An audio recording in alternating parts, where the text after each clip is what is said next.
करोडोच्या जमिनी, महागड्या गाड्या, आलिशान बंगले, पुण्यासारख्या हाय प्रोफाईल शहरातील प्रशस्त कार्यालय आणि बरंच काही. एकेकाळी गोपीनाथ मुंडेंचा घरगडी असणारा वाल्मिक कराड ते आजचा हजारो कोटींचा मालक वाल्मिक अण्णा. त्याचा काय उद्योग आहे? त्या माणसाकडे इतकी अफाट प्रॉपर्टी कशी आली? या प्रकरणाची ईडी चौकशी करण्याची मागणी अलीकडे जोर धरताना दिसते. वाल्मिक कराडची बरीच संपत्ती स्वतःच्या परिवारातील व्यक्तींच्या, नातेवाईकांच्या नावावर आहे. अनेक ठिकाणी तर मंत्री धनंजय मुंडे आणि वाल्मिक कराड यांची एकत्र जमीन आहे. याशिवाय मागील काही दिवसांपासून वाल्मिक कराडशी संबंधित ज्योती मंगल जाधव या महिलेबद्दल चांगलीच चर्चा होताना दिसते. त्याचं कारणही तसंच आहे. ज्योती मंगल जाधव या महिलेच्या नावावर पुण्यासारख्या शहरात करोडोंची प्रॉपर्टी आहे. ती प्रॉपर्टी नेमकी किती आहे? त्या महिलेचा वाल्मिक कराडशी नेमका संबंध काय आहे? सविस्तर पाहूयात या व्हिडिओच्या माध्यमातून. पण त्यापूर्वी एक महत्त्वाची सूचना. जर तुम्ही अजूनही चॅनलला सबस्क्राईब केलं नसेल तर लगेचच सबस्क्राईब करा. 2 कोटी पवनचक्की खंडणी प्रकरणात आरोपी वाल्मिक कराड फरार असताना त्याच्या लोकेशन बद्दल माहिती काढण्यासाठी सीआयडीच्या तपास अधिकाऱ्यांनी तब्बल 150हून अधिक जणांची कसून चौकशी केली. तेव्हा वाल्मिक कराडच्या पत्नी व्यतिरिक्त चौकशीसाठी आलेल्या इतर 2 महिलांची चांगलीच चर्चा झाली होती. एक म्हणजे संध्या सोनवणे, ज्या नगर जिल्ह्यातील जामखेडच्या रहिवासी असून अजितदादांच्या राष्ट्रवादीच्या उच्च पदाधिकारी आहेत. आणि दुसरी महिला होती ज्योती मंगल जाधव. स्वतःच्या गाडीतून उतरत तोंडाला स्कार्फ बांधून बीड सीआयडीच्या कार्यालयात दाखल होतानाचे छायाचित्र त्यावेळी मोठ्या प्रमाणात व्हायरल झालेत. सीआयडीने 2 वेळेस त्या महिलेची चौकशी केली होती. त्या महिलेचा वाल्मिक कराडशी काय संबंध आहे यावरून अनेक तर्कवितर्क लढवले गेले.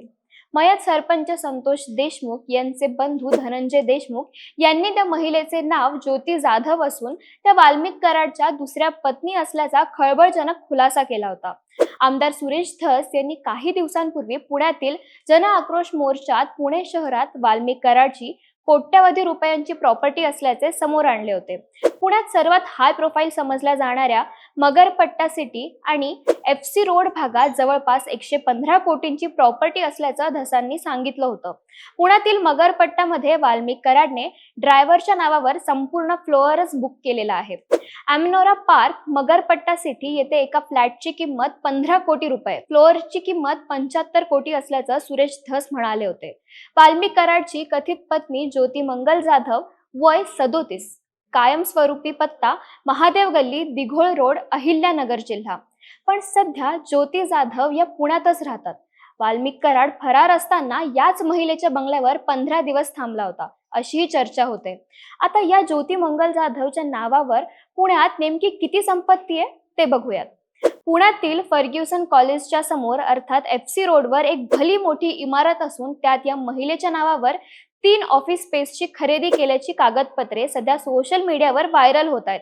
त्यात 6व्या मजल्यावर 611 नंबरचे ऑफिस असून ज्याचे क्षेत्रफळ हे 55.69 चौरस मीटर आहे. याशिवाय बंदिस्त बाल्कनी 20.21 चौरस मीटर जागेवर आहे. 11.60 चौरस मीटरची जागा ही पार्किंगसाठी आहे. दुसरे 611 नंबरचे कार्यालयीन कामकाजाचे ऑफिस असून त्या जागेचे क्षेत्रफळ 54.51 चौरस मीटर आहे. 8.85 चौरस मीटर एवढी वेगळी जागा ही बंदिस्त बाल्कनीसाठी आहे. शिवाय पार्किंगचा एरिया देखील आहे. याच इमारतीत 6व्याच मजल्यावर आणखीन एक ऑफिस स्पेस ज्योती मंगल जाधव नावाने खरेदी केलेली आहे. त्याचा नंबर आहे 610. जागेचे क्षेत्रफळ आहे 45.71 चौरस मीटर, बाल्कनीसाठी 18.64 चौरस मीटर. अतिरिक्त जागा असून पार्किंगचा एरिया देखील आहे. FC रोडवरील मोक्याच्या ठिकाणी असणारा बाजार भाव आहे कमीत कमी 40,000 रुपये स्क्वेअर फूट.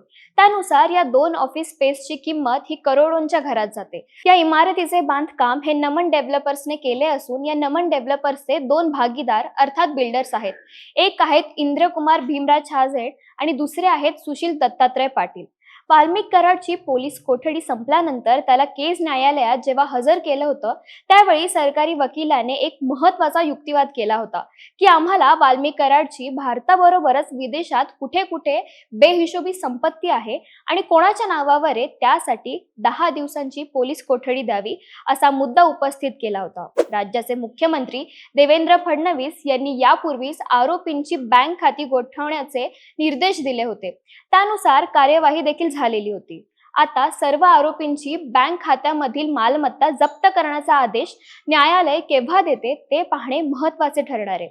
तसेच आता वाल्मिक कराडवर इतर गुन्हे आणि सरपंच संतोष देशमुख हत्या प्रकरणात मोक्का अंतर्गत कारवाई झाल्याने त्याच्याकडील बेहिशोबी मालमत्ता जप्त होऊ शकते. वाल्मिक कराडच्या आर्थिक नाड्या आवळण्यासाठी ईडीची देखील या प्रकरणात एंट्री होऊ शकते. असे झाल्यास मंत्री धनंजय मुंडे यांच्या अडचणी वाढण्याची देखील शक्यता आहे, कारण वाल्मिक कराडशी संबंधित लोकांची बेकायदा संपत्ती जप्त होईल. वाल्मिक कराडने अनेक लोकांची नावे वापरून पैसा कुठे कुठे गुंतवला याचा शोध घेऊन सर्व बेकायदा मालमत्ता सील केली जाईल.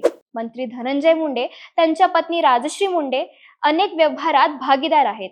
त्यामुळे आता मंत्री धनंजय मुंडे त्यांच्या पत्नी अडचणीत येतील का ते पाहणे देखील महत्त्वाचे असणार आहे.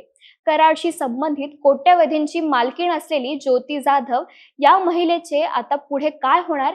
ती खरंच दुसरी पत्नी आहे की इतर कोणी? वाल्मिक कराडमुळे मंत्री धनंजय मुंडेंना आर्थिक फटका बसणार का? तुमच्या प्रतिक्रिया तुम्ही आम्हाला कमेंट्समध्ये कळवू शकता. धन्यवाद.